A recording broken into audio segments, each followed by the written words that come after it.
Says he's connecting still. All right, he's fine. Testing 1 2. Test 1 2. Hey, we can hear you. Okay, I can hear you.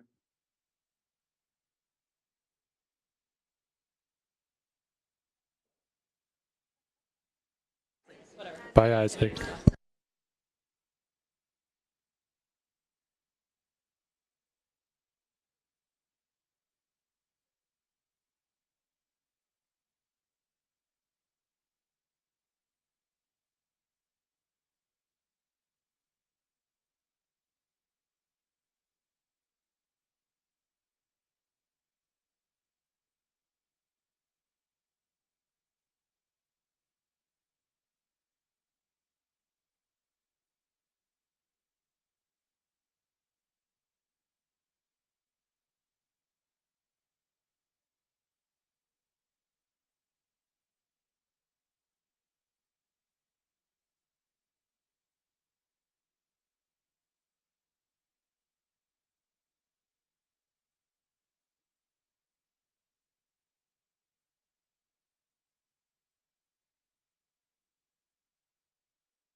Good evening, everyone.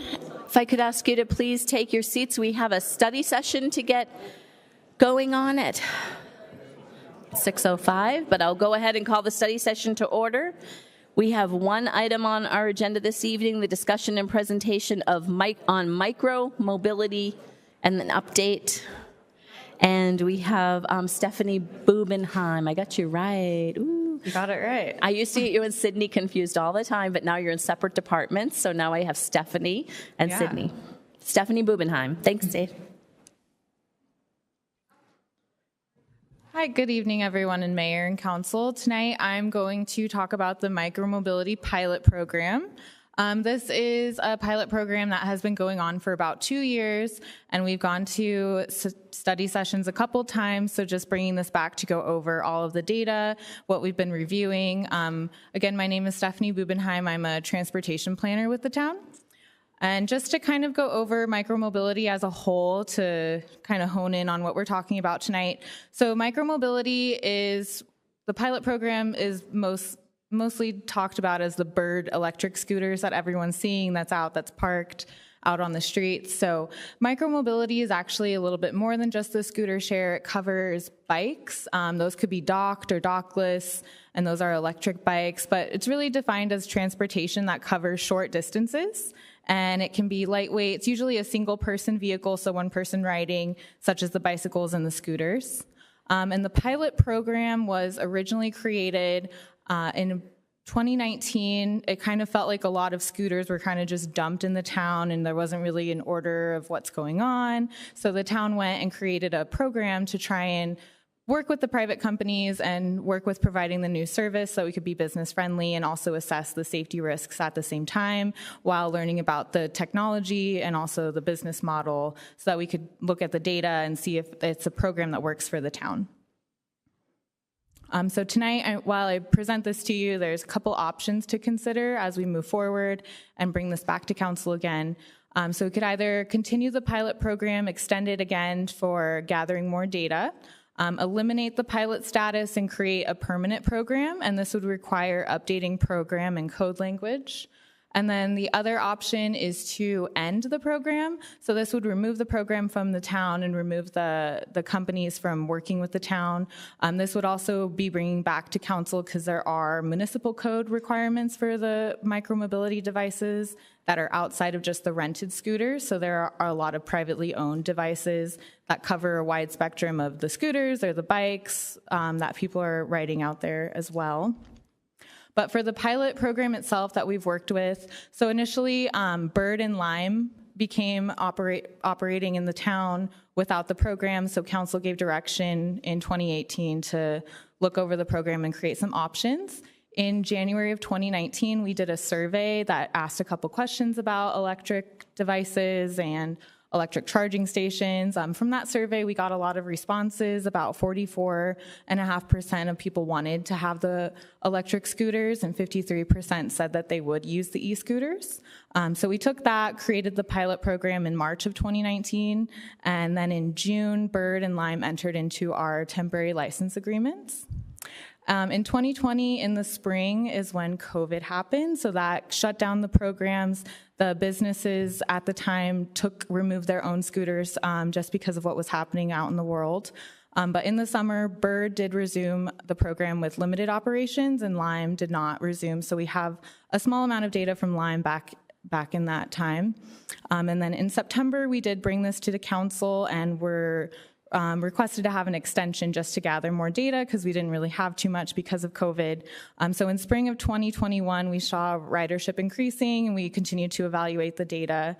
In June, we brought this back to council, and there was another 6-month extension. Because of the COVID time, we really wanted to get at least a year's worth of data. So in the summer and winter of 2021, we continued to see ridership increasing, and we continued to evaluate the data and the operations. So we're bringing it back tonight for another update on the pilot program.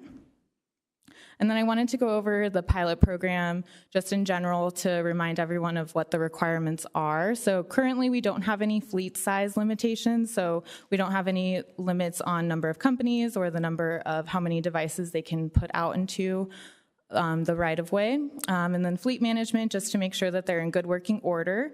Our maximum speed we have over the entire town is 15 miles per hour.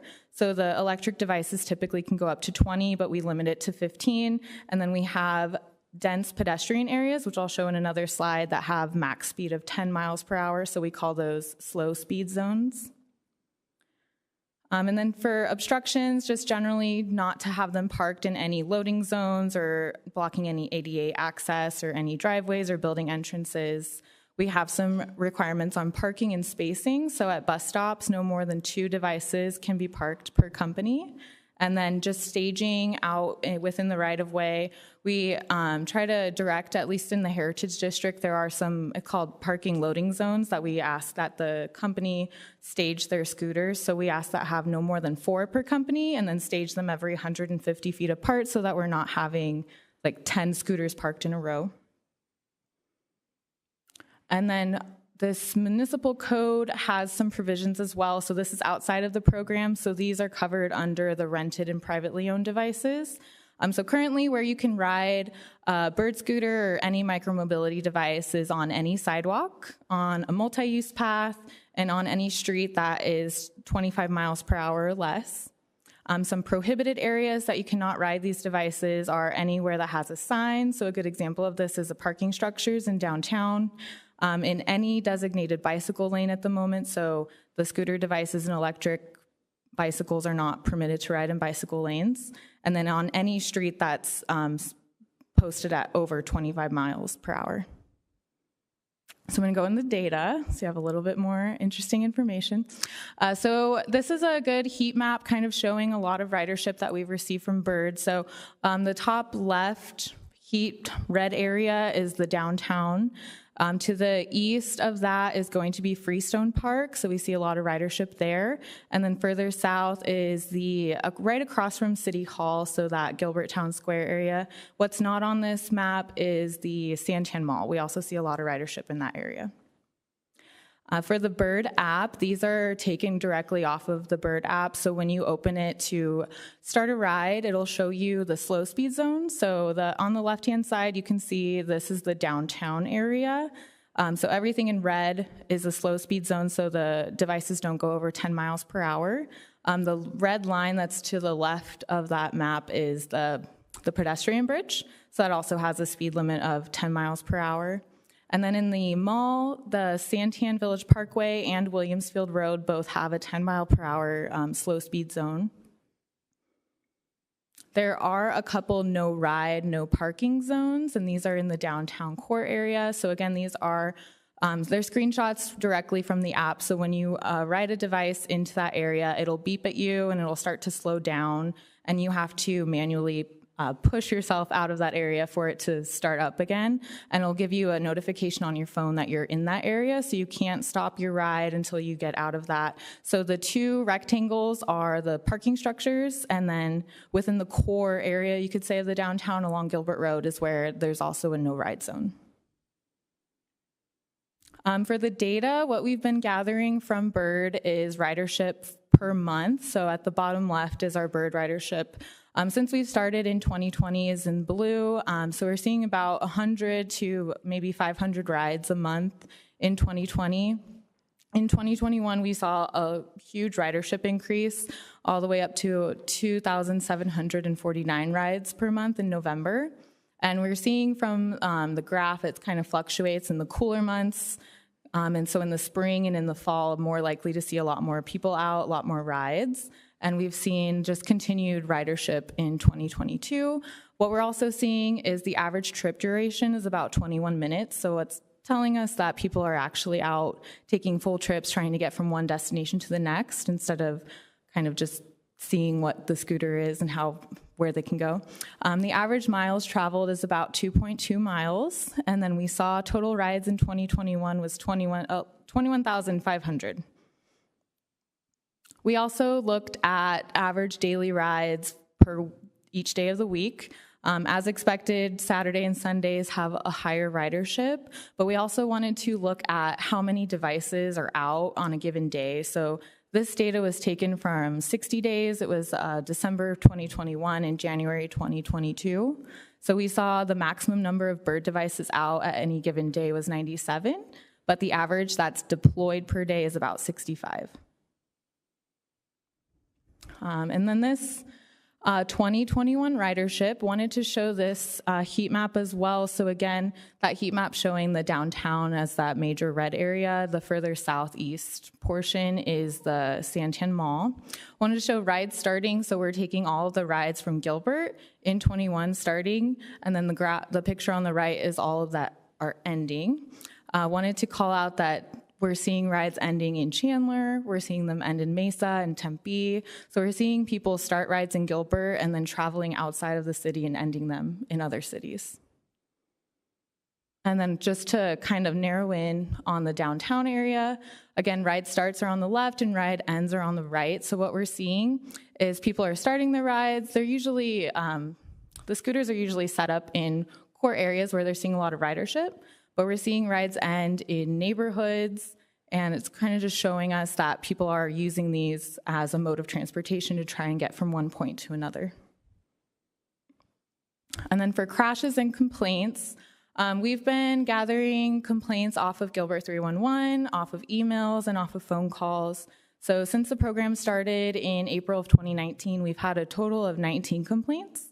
Most of them are parking, so we'll get complaints with pictures of maybe one that's parked in the middle of a sidewalk or one that's fallen over, and that goes out to the transportation planning team and also to the BIRD representatives, and we have a requirement to have those picked up within a timely manner. And then for crashes, we've been gathering data for crashes from the fire department. So they've been trying to track motorized scooters and whether or not it's a rented device or not. So since we've been gathering data, we've got 22 crashes. 2 of them have been reported that they were on a rental device. I should have brought water. So for community comparisons, we also wanted to look at, since we're seeing that rides are ending and starting in different cities and they're crossing over, that we're seeing a lot of similarities and differences in different cities. So what we've seen is all cities that have this program have operating fees and different parking requirements, and also very concerned about tracking data as we are, and that most allow operations in the entire town. Oh, now you're getting me water. Well, thank you. Didn't ask for it. It's just like, I'm really dry. And then for differences that we're seeing, some have requirements on fleet sizes. We currently don't have any. The fee structures tend to vary of if it's a one-time charge or an annual charge. And then the parking rules also vary of how many devices are staged in a certain location. And then some do also have age restrictions.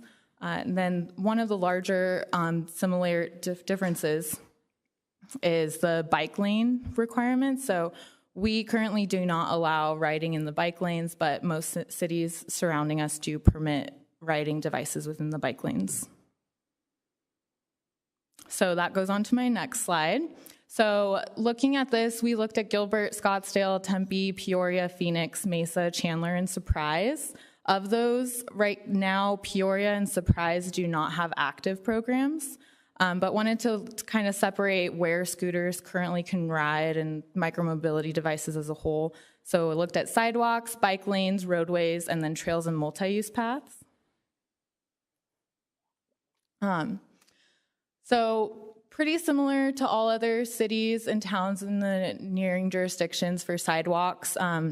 There are some limitations, such as in the Chandler, for their downtown, they don't allow any riding within the sidewalks in their downtown area. And Scottsdale, there's some covered sidewalks in the Old Town area that they don't allow for riding. Bike lanes, what we see is, other than Peoria, all other cities in the neighboring jurisdictions do allow the devices to be ridden within the bike lanes. And then roadways are permitted, and there's typically speed limit restraints in that. And then trails, most are a yes, or if it's not applicable, it's because they're, for an example of Phoenix, they have a very specific area that you can ride the devices, and there aren't any trails within that area, so they don't really touch on it in their programs. But to look at this, our staff recommendation is to revise the municipal code to allow devices to be ridden within the bike lanes.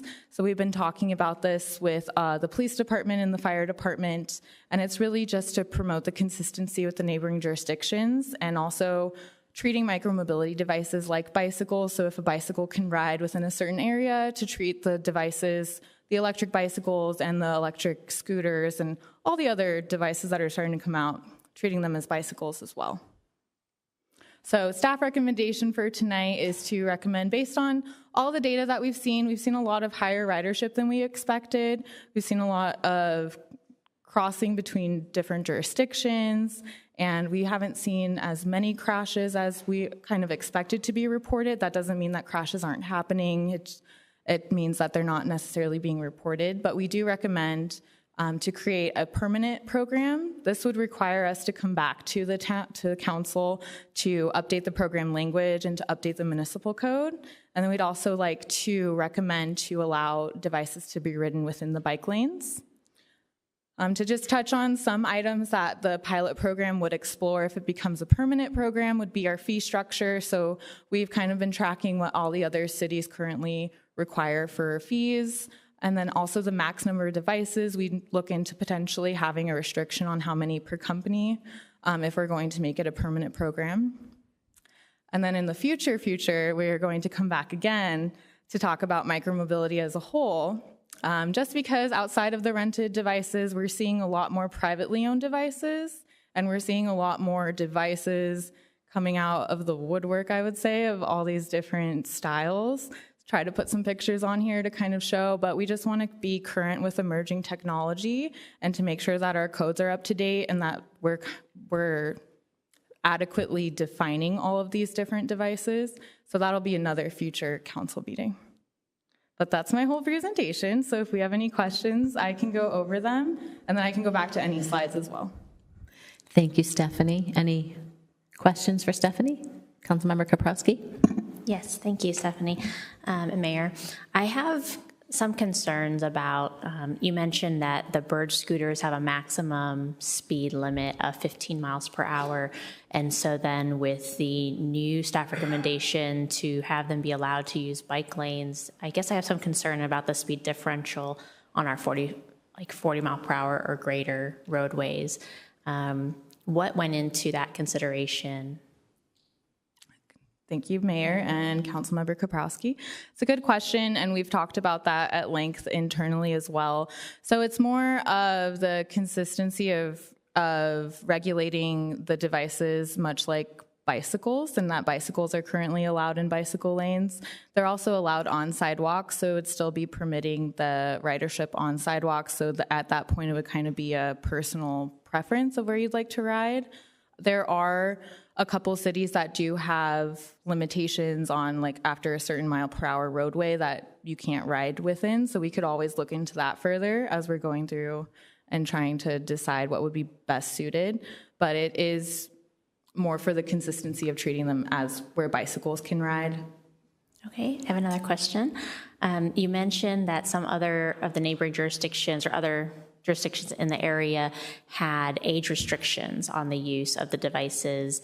Is staff recommending any changes to that piece of the program? Another good question. We haven't looked into that one too far yet. There's a lot of different sections of the program that we can look into further. But there are some that require 18 years and older to be able to rent the device, or 16 years and older. So that's definitely something we could look at too. Okay, I just recall, I think in previous presentations, you had some data showing that there were some high school students maybe using the devices. So just keeping that in consideration to make sure we're not limiting use for the people in our community that need this mode option. I had one more question. I'm trying to think of it.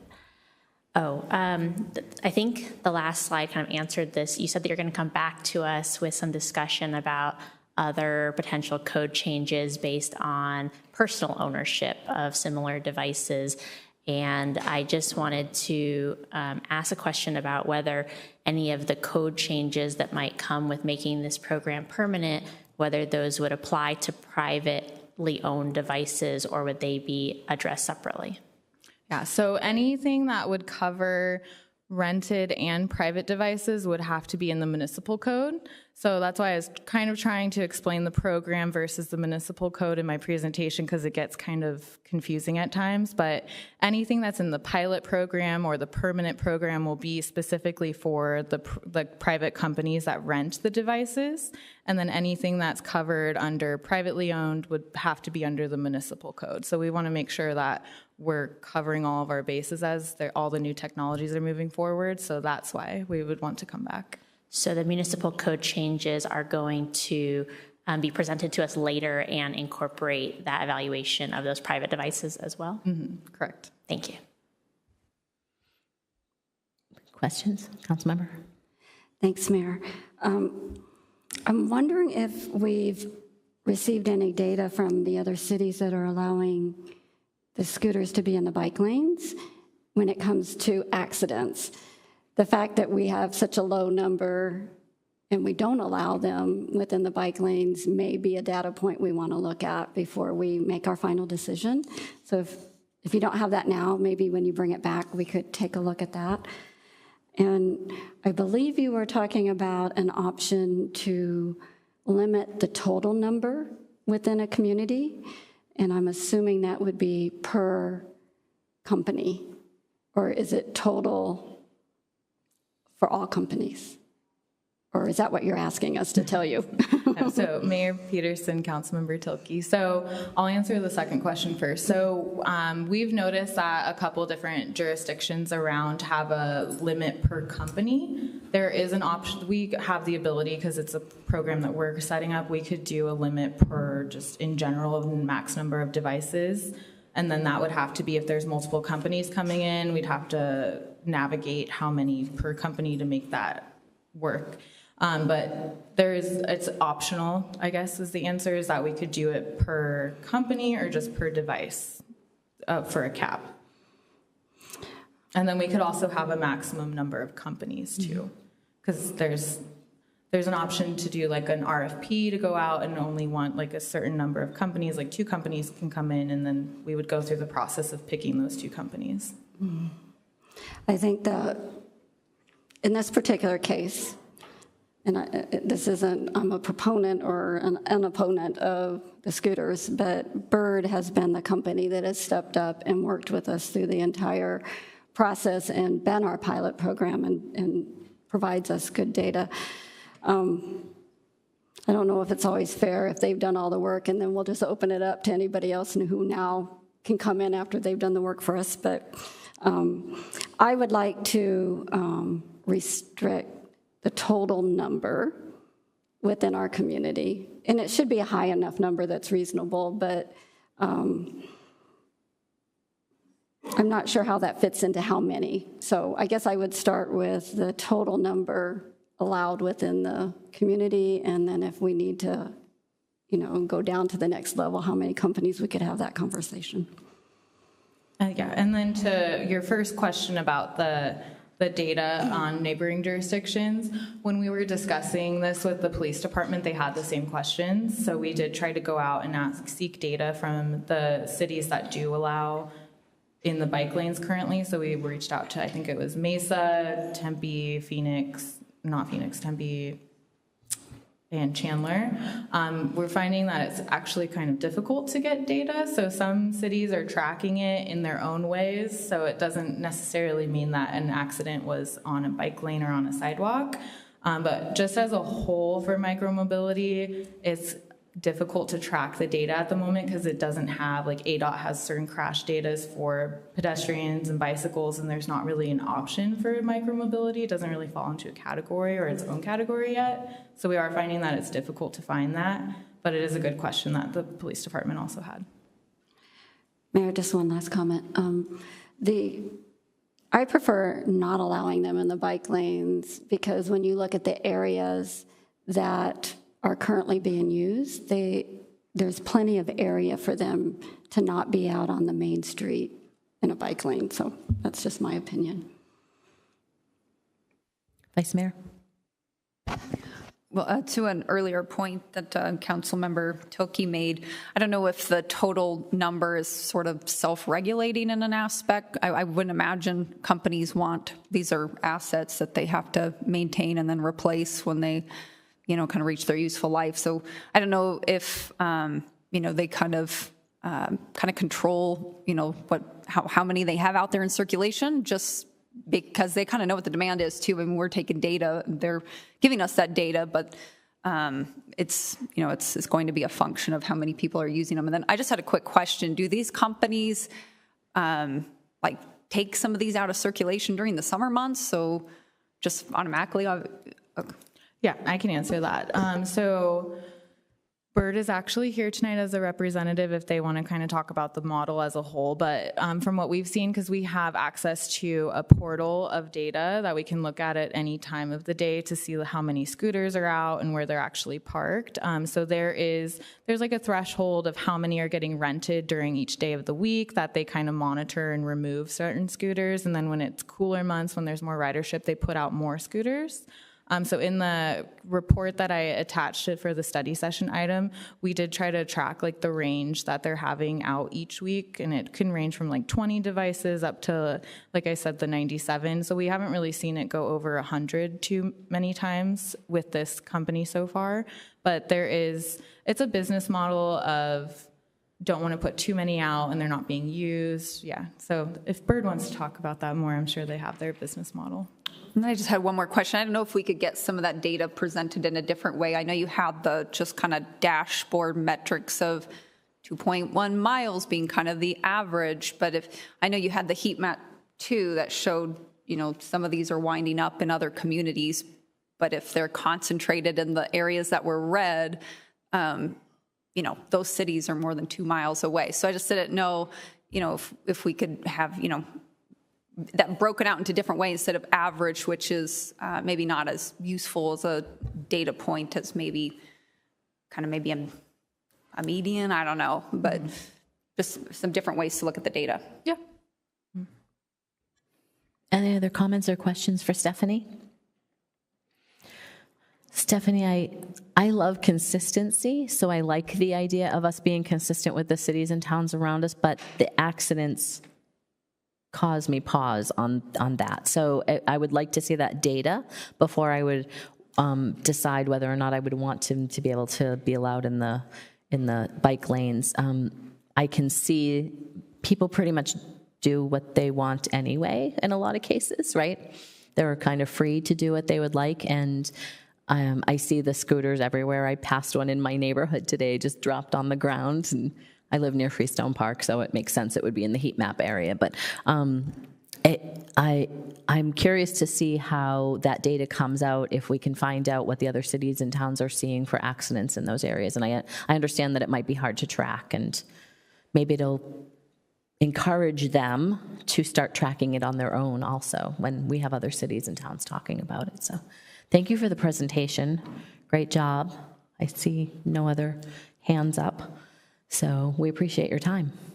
Thank you. I just want to note that we've had a really good partnership with Bird of doing this, and that I didn't get a lot of feedback on creating a permanent program versus a pilot program.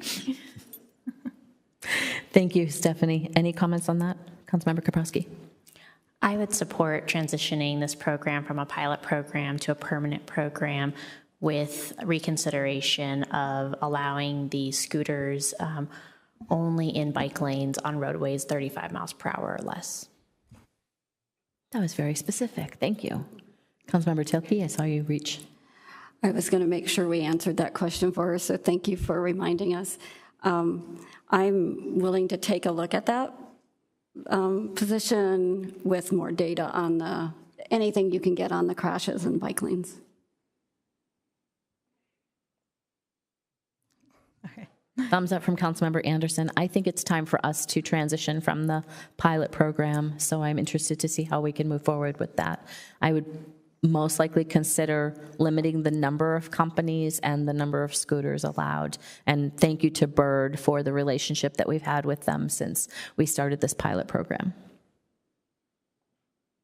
All right, thank you. And so much. Before he leaves the room tonight, I was going to save this for later, but Chris Bridges is sitting right there.